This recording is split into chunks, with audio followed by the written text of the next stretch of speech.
Doctor YS Rajasekhara Reddy గారి 16వ వర్ధంతి సందర్భంగా వారికి ఘనమైన నివాళులు అర్పిస్తూ వారు పేదల పక్షపాతిగా ప్రజలకి మంచి పరిపాలన అందించినటువంటి మహానేతగా చరిత్రలో నిలిచిపోతారు.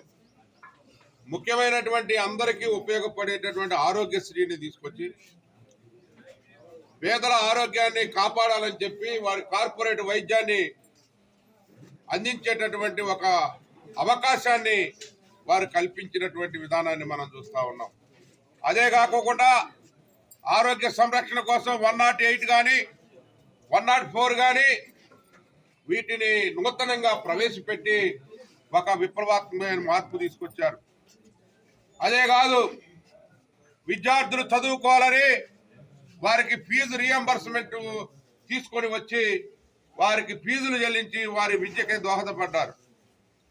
అదే కాకుండా ఉచిత కరెంటు, ఆ రోజు చంద్రబాబు నాయుడు గారు ఉచితంగా కరెంట్ ఇస్తే తీగల మీద బట్టలారేసుకోవటమే తప్ప విద్యుత్తు ఈ రాష్ట్రంలో ఉండదని చెప్పి గోబెల్స్ ప్రచారం చేసినటువంటి సందర్భంలో ఆయన అన్నాడు, మాట ఇచ్చాడు.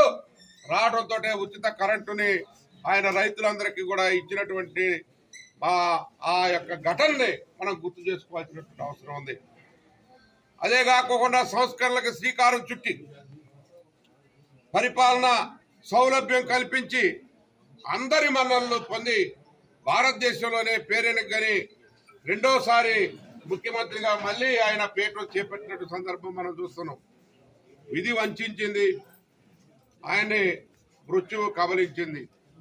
కానీ అందరూ చనిపోతారు, కానీ ఆయన చిరస్థాయిగా ప్రజల గుండెల్లో నిలిచిపోయినటువంటి మహానేత 16 సంవత్సరాలుగా ఆయన అడుగుజాడల్లో నడుస్తున్నటువంటి జగన్మోహన్ రెడ్డి గారు రాష్ట్రానికి అనేక సంక్షేమ కార్యక్రమాలు తీసుకొచ్చారు.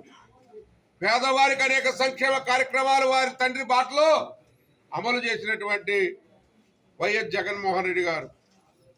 ఆ విధంగా ఈరోజు చూస్తే ఈ కూటమి పాలన అబద్ధాలు మోసాలతోటి అధికారంలోకి వచ్చి ప్రజల సంక్షేమాన్ని విస్మరించినటువంటి సందర్భం మనం చూస్తా ఉన్నాం. ప్రజల సంక్షేమం కోరుకోవటమే వైఎస్ రాజశేఖర రెడ్డి గారికి మనం ఇచ్చే నివాళులు. వారి ప్రజల యొక్క బాగోగులు మనం ఆయన పట్టించుకున్నటువంటి విధానాన్ని చిరస్థాయిగా ఆంధ్ర రాష్ట్ర ప్రజలు గుర్తుంచుకుంటారని చెప్పి తెలియజేసుకుంటూ వారి ఘనమైన నివాళులు అర్పిస్తా ఉన్నాం.